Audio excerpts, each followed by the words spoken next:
When kids just won't listen, parents often feel stuck between two choices: to give in or get angry.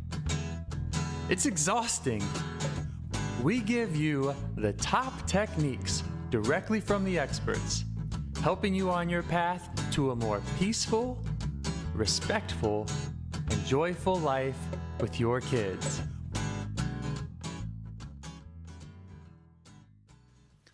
Hello and welcome to the show. Today's podcast is about the importance of play when children are in vulnerable situations. That's right. We've got a certified child life specialist here. I was a child life specialist, and when people ask what that is, I usually try to find them some pictures because it can be really difficult to explain, or I just don't think the words do it justice. I'll try. A child life specialist is a healthcare professional who works with children and families, mostly in hospitals, to help them cope with the challenges of hospitalization, illness, and disability.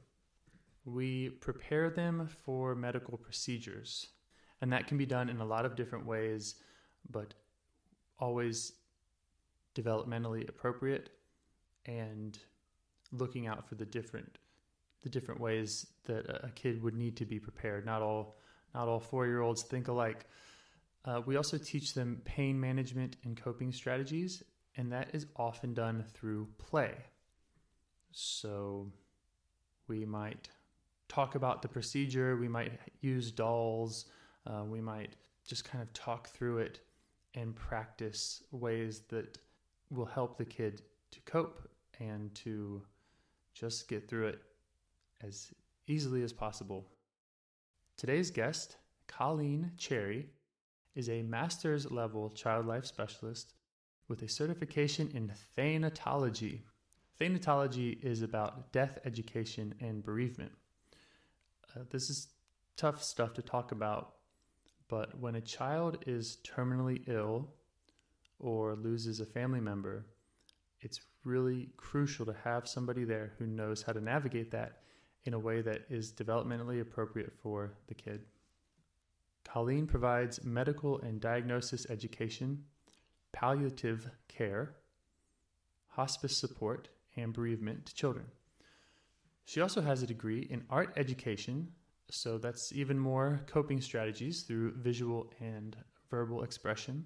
Colleen shares in this episode the importance of play and shares some unique resources to help busy parents to find the time to play with kids and to make the mundane activities a little more engaging. Let's listen to Colleen Cherry. Colleen Cherry, welcome to the show. Thank you. Colleen is a certified child life specialist. What's the normal reaction you get, Colleen, when you say those words to the average person? They are confused and they want to know what that means. So I give them the little elevator speech of, I help children in traumatic situations.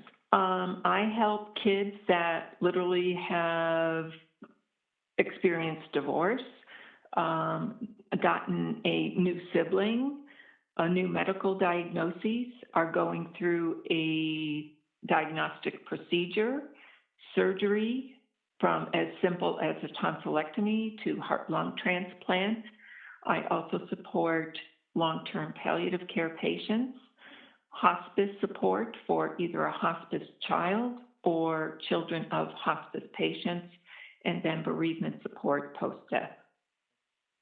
So what are the modalities or the ways in which a child life specialist could help kids in such different categories? Child life is very well versed in child development.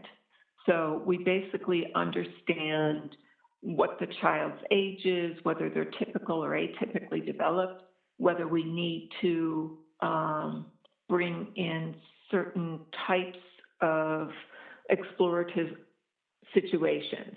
So we use art, use music, I always start from wherever a child is focused on. So one of my kids was really involved with Legos. So we used Legos in our therapy process. The different characters that he has in his Lego set, and what are the traits of those characters, and how do those traits relate to either himself or somebody else in his family. How he can use different resources, different people in his life, and their strengths to help him with his weaknesses. Using art. One of my initial assessment tools is a very simple, can you draw me a picture of your family? So for children who have just lost a family member, do they include that family member? For kids going through divorce, how do they visually define what their family looks like? The one family, the child drew mom, dad, the kids inside a house, and then took a big black crayon and X'd out the family. I no longer have a family. So through their visual expressions, their drawing, their paintings, their play, children can far deeply express what they have to say when they don't have the adult vocabulary to converse with us about what they're feeling and what they're experiencing. What's the difference between a child life specialist and a counselor, child psychologist? Most of the time, it's one that we will work with children from as young as 2.5, 2 years old. And even before that, we will work with the parents to help them adjust their behaviors to accommodate whatever needs the child has. I get referrals from family therapists. I get referrals from social workers, chaplains, psychiatrists, and psychologists because they don't have the in-depth knowledge of child development. They don't have the combination of experiences of medical modalities along with that child development. So a lot of times a child's trauma from a car accident, from a family death, the other counseling or supportive resources don't have that in-depth knowledge of child development, how to approach those kids at their level so that we can get them to express what they're feeling, so we can really assess what their needs are and provide age-appropriate, developmentally appropriate interventions and coping techniques to suit that specific child in their needs. Sounds like you're qualified for a show called Getting Kids to Listen, that when it comes to communicating with them and understanding what they need and helping them understand what you need from them, you have experience there. Definitely. I know that I was looking at your bio, and you were, correct me if I'm wrong, you were doing child life. You were in that field. Then you had your children of your own, raised them through college, and now you're right back at doing more of the child life stuff. Is that right? Correct. I stumbled upon child life when I was in my undergrad back in the dark ages of the 1970s. I got ushered into education because I told the academic counselor I wanted to work with kids in art. So they pushed me towards education. I knew it wasn't a good fit for me because my kindergarten teacher, I found an old report card in a trunk. Her descriptive of me was dead on, has difficulty staying within the lines. And to be a traditional teacher, you have to be able to follow the ABCD order. Mm-hmm. What I love about child life is I can start with A, go to Z, come to F, and find everything in between, whatever suits that particular child in that moment. Would you say that what some would consider a weakness, not staying in the lines, does that help you connect with kids? Well, a lot of times kids don't process. They don't come to a conclusion in the within the requirements of an adult. So when I'm sitting there explaining a medical situation or teaching a child about what their family's death process and funeral processes are, we are playing with little figures. We are playing with little coffins. We have a little map out of where you go from the hospital to the home, to the park or the cemetery, or we are traveling all the different venues that this child is going to experience in this short time to address this death or this medical event.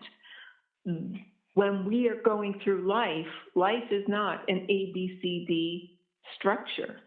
We always get thrown monkey wrenches here and there. So even though we're trying to follow the rules, there are situations or reactions that will change that typical pattern.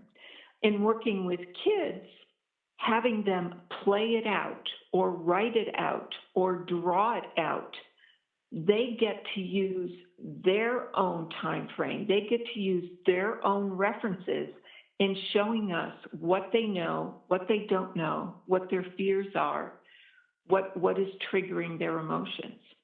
And emotions are not a straight line. Reactions to things are not always very typical. There's nuances to each one, and those are the things that I can address in my private practice in working with kids individually. A lot of that sounds like some really difficult work. What is it that you love about working with kids? It's a skilled reaction. So one child I was working with who was being resistant in revealing emotions to the loss of a parent. And the child would initially engage with me because I come in with arts and crafts. I bring in sand trays. I have little figures to play with. So there's always the intrigue of what I was going to bring to play that day. But when we would get into difficult subject matters, particularly the child's reactions, the emotions, the feelings that the child was experiencing, the child would respond by acting out as a particular animal. So whenever I knew I was hitting a sore spot, I knew it was particularly tough for the child because I would always generate this one particular response. So instead of trying to fight against that response, I responded as a parallel animal and discussed what the strengths of this particular animal are, what the weaknesses are of this particular animal, what kind of a family environment or pack does this particular animal have. The child started to engage with me, and then we started to designate that this family member is this part of the pack or animal. This family member is this, and these are the characteristics that go with each one of these family members as this animal.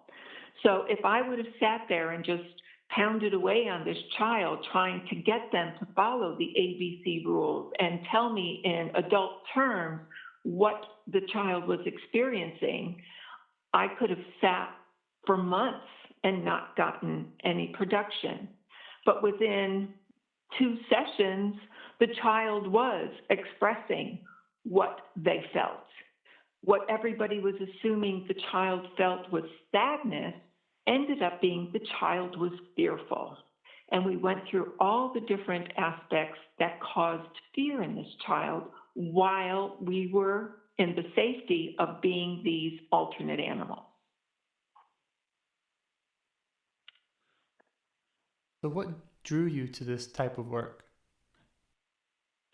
My passion with kids. I have, when I was 9 years old, I was one of the oldest of a very large extended family, and I self-appointed myself in charge of all the other kids. I started babysitting for an infant when I was 10. I have always been child focused. It's just within my core. The forces that be have put this within me. So I always knew that there was going to be something I wanted to do with kids. When I started working in the hospital and learned of palliative and hospice care and bereavement support, it really piqued my interest as to how this worked with children. I was fortunate enough to attend a university for my master's work that provided me with many experiences to really get a taste for what this work was going to be before I decided to focus on it. But when I saw the responses and not only the comfort that the kids had in being able to express these things, and the relief within the parents, because adults are fearful of upsetting their children, and the children are afraid to say something for a fear of upsetting the parents.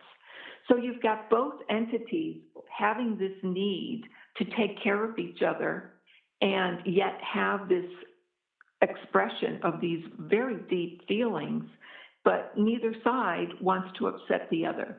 So you need a mediary in there, somebody who can give parents some tools to help draw out some responses from their kids, and helping the kids understand that you can explain to your parents in this way, and it will help them understand without getting them too upset.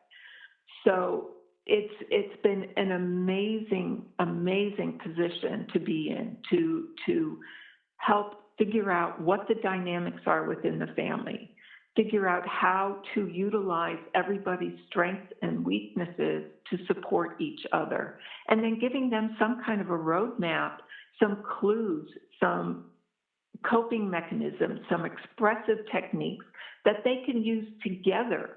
I often leave a sheet with, here's some different activities that you guys can do together that will help you understand each other's positions and support each other. So being able to help those families heal all together, not just for the kids' sake, but for the unit of the family together. Well, before we go on, when you mentioned that list of activities, would that include what ages would that be for? Is this just for kids who are old enough to read the list and follow instructions, or is there a way to help a 3-year-old or a 4-year-old? How would you help a 3 or 4-year-old? All of my lists are geared to whatever development, and I say developmental age of the child, because you could have a cognitive 3-year-old who is intellectually functioning as a 5-year-old or intellectually functioning as a 2-year-old. So wherever that child is where I start from. So if I'm presenting some kind of behavioral plan and certain activities that need to take place to help that behavior become part of the child's normal habits, I will create a document which has a picture of what the child is supposed to execute. And then I will put, if appropriate, 3-year-old, maybe just a couple of letters in bold print next to major words. So they're seeing the picture and they're also seeing certain words and letters. So that goes back to my background in education. I'm always promoting the child learning along with coping and expressing. So there will be a picture. If a child is having a difficult time with anger in reaction to a loss, I could show these are the things you can use for when you feel angry. So I would put the word angry at the top in red letters. I would put an angry looking face next to it. And then I would have 3 to 5, no more, coping mechanisms that we have explored. So I would have a pillow with a fist punching it. I would have a gingerbread shaped doll, somebody squeezing it. I would have a picture of a sketch pad with a scribble or a drawing on it. One of the things I practice with kids is what I call write it out. So they either draw or write the words or scribble on a pad when they have a huge emotional oversurge.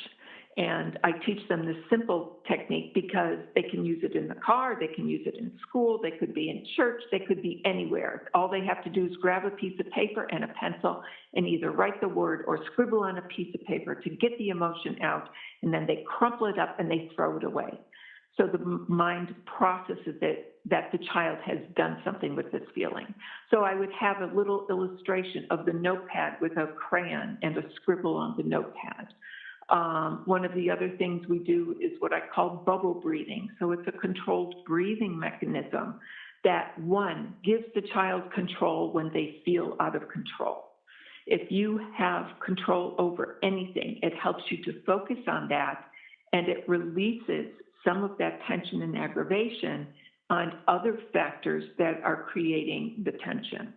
So a bottle of bubbles, the child has to do controlled breathing. Big breath in, slow breath out. It helps release the endorphins. It helps to erase the cortisol in the bloodstream, and it creates a sense of calm. So we're empowering the child with control. We're giving them something to do. They are actively in control of what's happening to them. It's a simple, easy task that they can be successful at. It's something familiar and fun. Everybody loves bubbles. And it's giving them a whole physical release that they're not even cognizant of. So I can just draw a little tube blowing bubbles and put the word bubbles next to it. So it gives a visual cue to non-readers, and it gives the verbal cues to older siblings or parents to help them understand what that child can use in coping when they're having a very strong emotional moment. You work with children of all ages and their families as well. Correct. Is there a particular age that when they walk in your door, you think, oh, this is my extra specialty? Is there a particular age where you think a child life specialist or yourself is going to really be able to help? I don't think it's so much an age, because I work with kids literally from age 2 to 24 and parents with kids under the age of 2. Mm-hmm. So I've literally worked with 3-year-olds up to 24-year-olds. I think my greatest interest is where a child has a more complex situation. So sometimes I'm introduced to children who are coping pretty well with either a new diagnosis or the loss of a family member. And I will see them 2 or 3 times to make sure that they're in a pretty good place, and I can be of a source for the family if something else comes up somewhere else down the line. But when I get involved in a complicated situation that really kind of pushes my limits as, okay, what am I going to come up with these kids?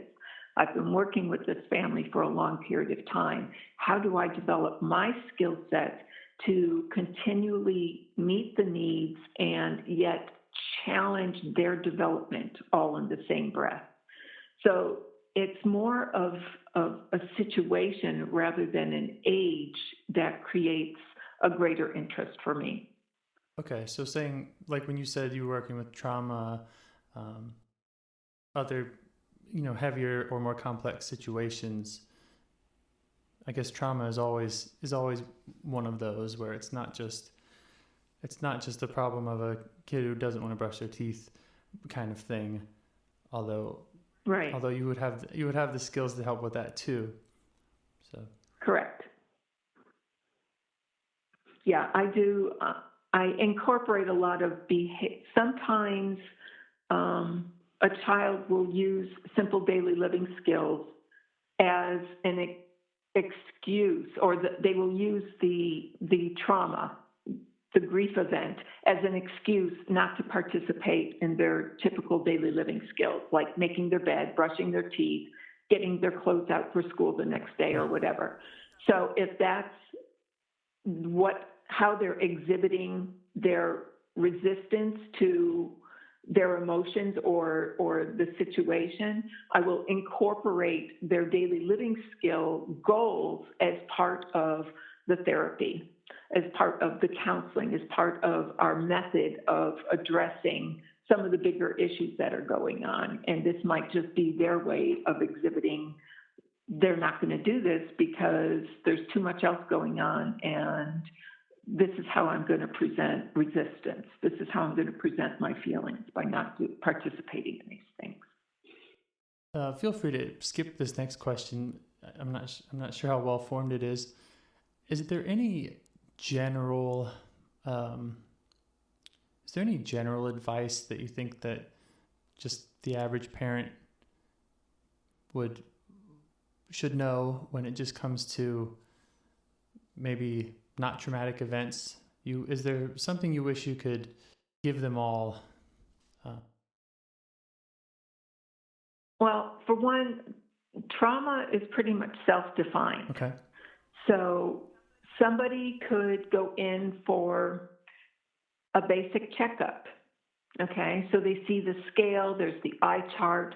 That in and of itself could create panic if a child is unaware, doesn't understand what's going on.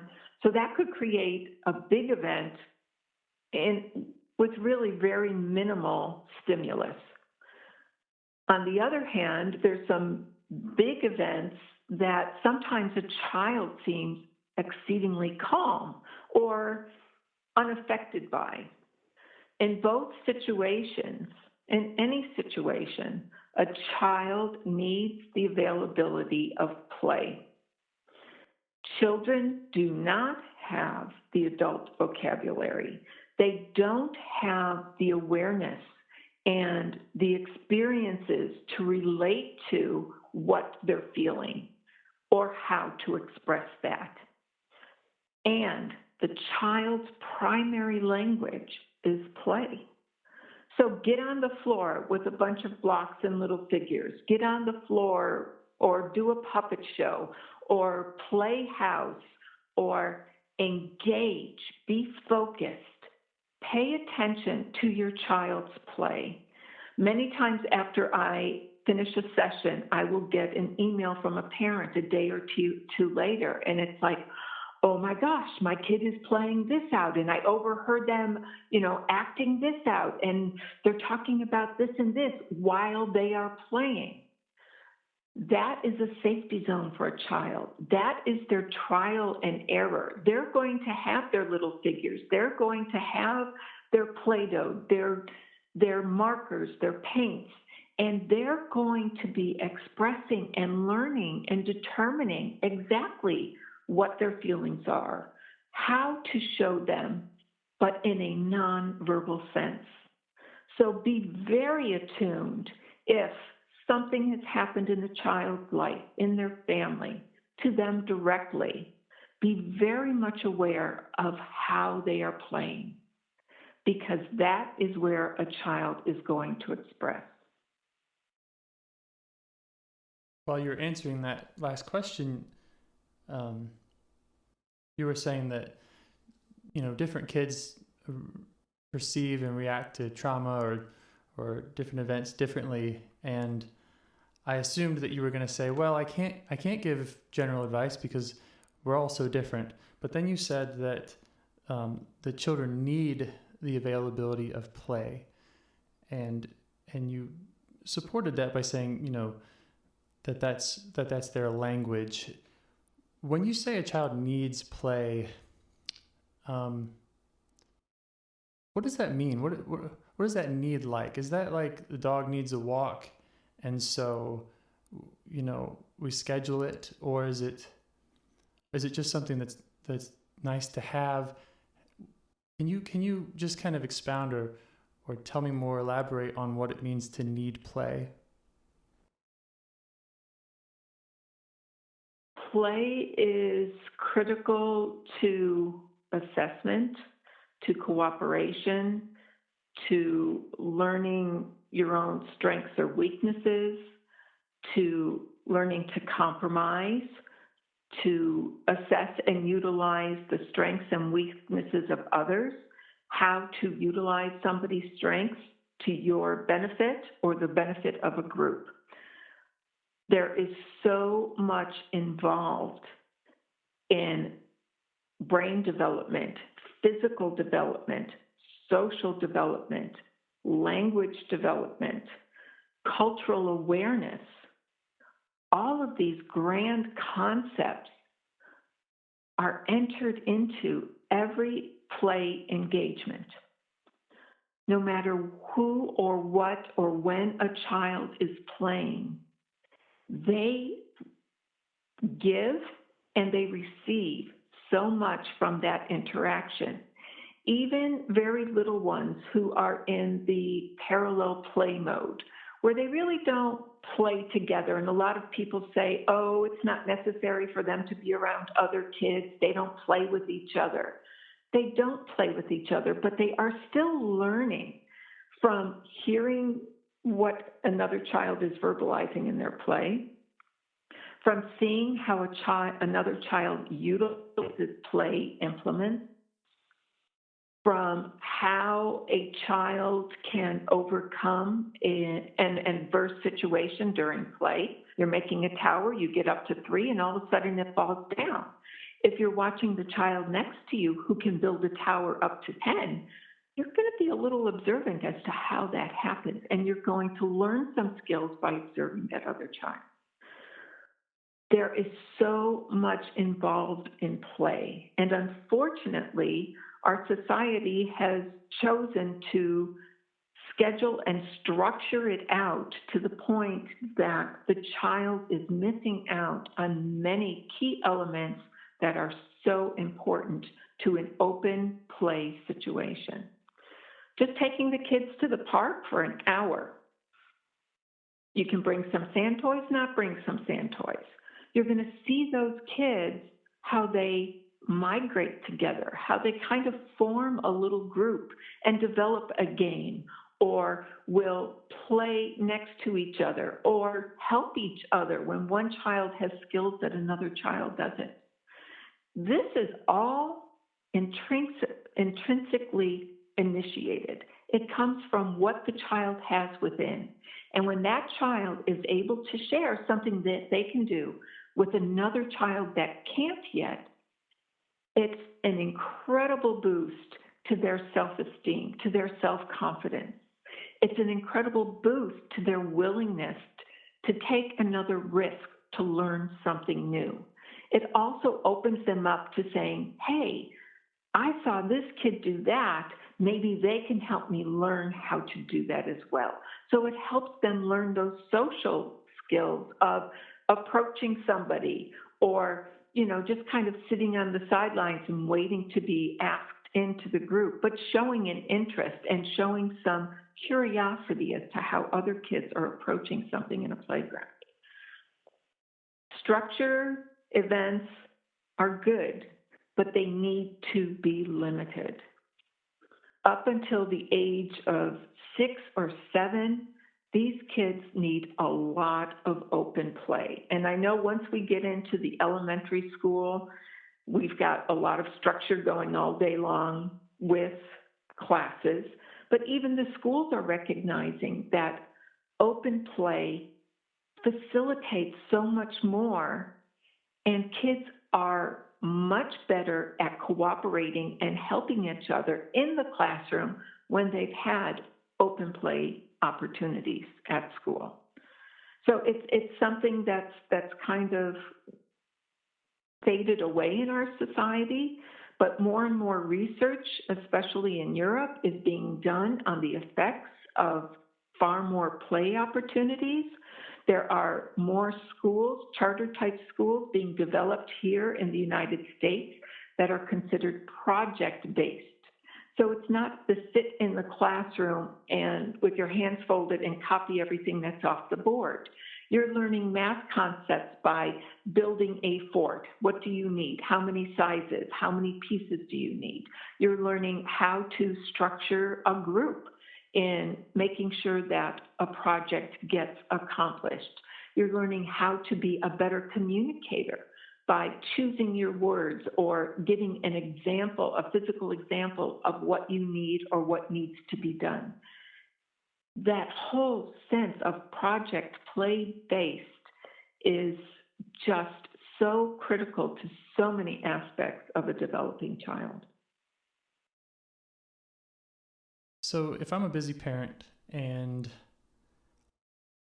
I try to allow some play, but I just can't drive to the playground every day. And I'm thinking, well, like you said, the schools are incorporating more and more. How do I know that my kids are getting enough play or that they're getting the right kind of play? Are there any guidelines? Where would I turn for that? And what do you suggest? As a parent, you're coming home from work, you're picking kids up from school, daycare, you've got grocery shopping to do.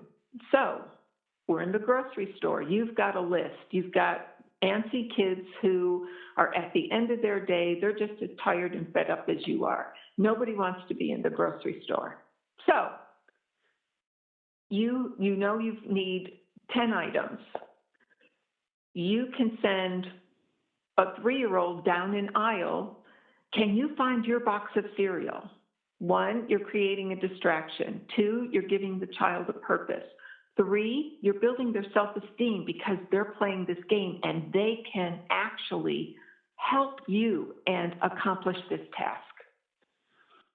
You can turn those mundane, annoying tasks into a game, an engagement, something that gets you to where you need to be while occupying your child and controlling their threshold of going into a temper tantrum, and providing a fun environment in it. And yeah, we're all tired, and no, we don't automatically go there. But if we start to build that kind of pattern of behavior, in the morning, it's like, who can get done and in the car by this and this time, and set a timer on your watch, or help kids learn how to tell time by when the clock gets to this hand, if we don't have this and this done, then we don't get to do that. So make it into a challenge, a game, an interaction. You're interacting more with your child on a positive note rather than screaming, get your shoes on, we gotta get in the car, you're late for school. It's like, can you get in the car before me? These are the things that you need to do. Help turning around some of the stressful events into interactions and giving some of the responsibility to the kids. They want to be grown up. They want to help. They want to know that they can accomplish things. And putting it in kind of a play sense of making a game out of it, making a challenge out of it, really helps to accomplish a lot of things all in one breath. So in a way, you're saying that kind of putting a kid to work can meet their need for play if it's framed the right way, and Correct. Not add an extra burden for the parent or the guardian. Yep. Because I know a lot of times, a parent might be thinking, oh, well, if I ask them to help me fold the laundry, it's just going to take 10 times longer. They're not going to do it right. but you're saying that it's possible that it really will be helpful. And they may not do it perfectly to begin with, but we have to hold our breath for 10 seconds and say, they are learning and this will improve. So having them sort socks, that's an easy one, okay? Make a game out of it. You know, how many pairs of socks can you sort before the timer goes off or the sand runs out of the little timer? For little ones, can you find 3 red socks in the basket? Can you fold your pants? Now, it may not be done to the level of an adult, but the task is getting done. The child is learning. It's not going to be maybe at the level that the adults want, but it will get there. And you're engaging the child in a task that needs to be accomplished and they need to learn. And it builds their self-esteem. They're so proud of the fact that they're able to help you, that they're able to do something to contribute to the household. And when it's put in a silly, fun way, you know, you can put a twister spinner on the wall and say, okay, when it hits blue, we're going to spend 10 minutes of doing jumping jacks or blowing bubbles or whatever. It doesn't have to take hours and hours of just having a silly, fun activity. You could be doing dishes and having them put the forks away. It helps them learn how to sort. It helps them participate. It helps them feel accomplished. There's so much that we can engage our children in and incorporate a lot of the skills that they need to learn to be successful, young adults. And it also helps them and contribute to the family, but we can make it fun. We don't have to make it drudgery. Well, you have tons of experience with play and coming up with this stuff. Do you ever find that parents just say, oh, I couldn't think of something fun like that? And what would you suggest? Are there any resources or ways to help someone come up with new ideas? Do you have any resources that you would point them to for that? There are lots and lots and lots of books on play. But I think the best resource any family has is to look at your child's interests, to look at the family's needs, and start by putting those two together. So a child likes to build blocks and Legos. They can stack plasticware in the cupboard, okay? So that's a similar kind of behavior. It's using an interest of the child, and it's incorporating a need for the family. Mom gets a task done, child's self-esteem is boosted, and we get one of the chores done within the house. If a child is interested in little toy figures or structures, there's many little tasks that they can utilize those skills in helping and bring those about first. Assess where your family is first. Because you could go out and buy 1 million different books, look on 1 million different websites, but if it doesn't directly apply to where your family is, 1, you're going to look at it and say, this isn't for me. 2, even if you try to make it work, it may be contrary to how your family functions. So you need to figure out, okay, this is where our family is. We have a 3-year-old and a 5-year-old. What's the hardest part of the day? Getting out the door and getting home at the end of the day. So in the morning, you're trying to motivate kids to get out the door. Figure out, is there a particular toy? Is there a particular thing that they like, that they want? That can remain in the car. That stays in the car. Okay, if you can, get your backpack and get your jacket and get in the car, then you get time with that toy, with that item. At the end of the day, everybody's spent. Yeah. Nobody has patience for anything. Dinner has to be made. Nobody has time. So help the kids make a little mat of where the plate goes, where the cup goes, where the flatware goes, where a napkin goes. Have those out on the table. Shortly, they will learn where all those pieces on the table need to go. A 3-year-old can set a table.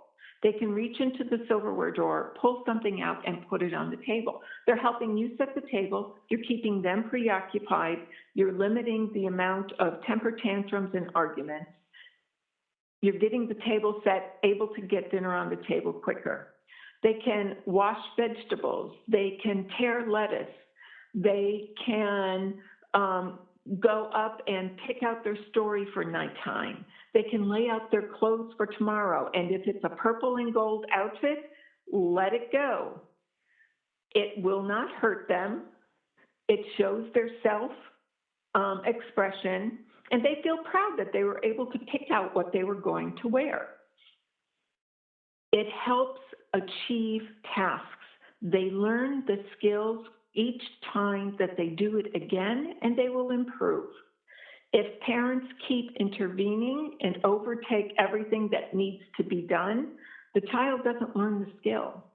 And then when they are teens and young adults and go off to college, they don't know how to sort things. They don't know how to accomplish daily living skills that they need to be successful.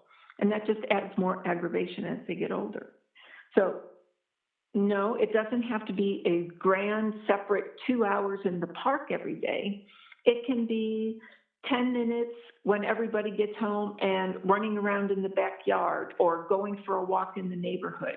That 10 minutes may seem like gold at the time, but in those 10 minutes of walking around, you find out what happened in your child's day. You can share what needs to be accomplished when you walk in the door. It doesn't have to take a lot of time, but it has to be focused. I thought of my own answer to that question of if you're having trouble coming up with ideas, or you think that, not in a very fun place or fun mindset, you can always ask the child, how can we make this fun? How can we make this fun? I want you to have fun, and maybe I'm feeling like an old tired person right now, so what ideas do you have? And letting them take the wheel and just say, throw out some ideas. This is what we need to accomplish. What do you want? What is your choice? What can you help me with? Right. Yeah. Can you tell our listeners where they can learn more about you and find you online? I have a website, playwellchildlife.com. I have a Facebook page at Playwell Child Life. And if anybody has any questions, I am at playwellchildlife@gmail.com. Playwell Child Life. We'll make sure to put links to that. Mm-hmm. Do you have any parting thoughts? Anything that you wished we had talked about that we didn't get around to? Well, the name of my company is Play Well, and that was very deliberate. I use play to bring about wellness to children and families. It's a science as much as an art. Definitely. There's a whole lot of science behind play. Are there any other specialists besides a child life specialist that are allies in this kind of play field?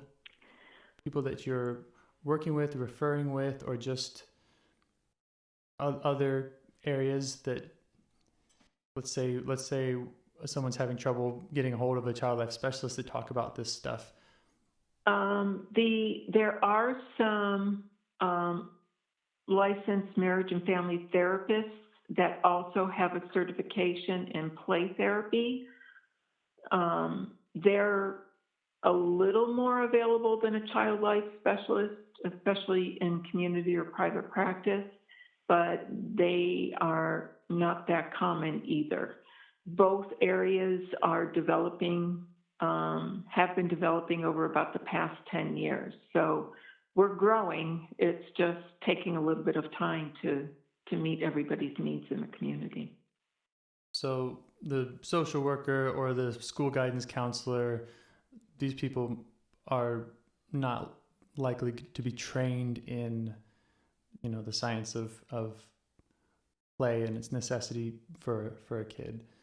School counselors will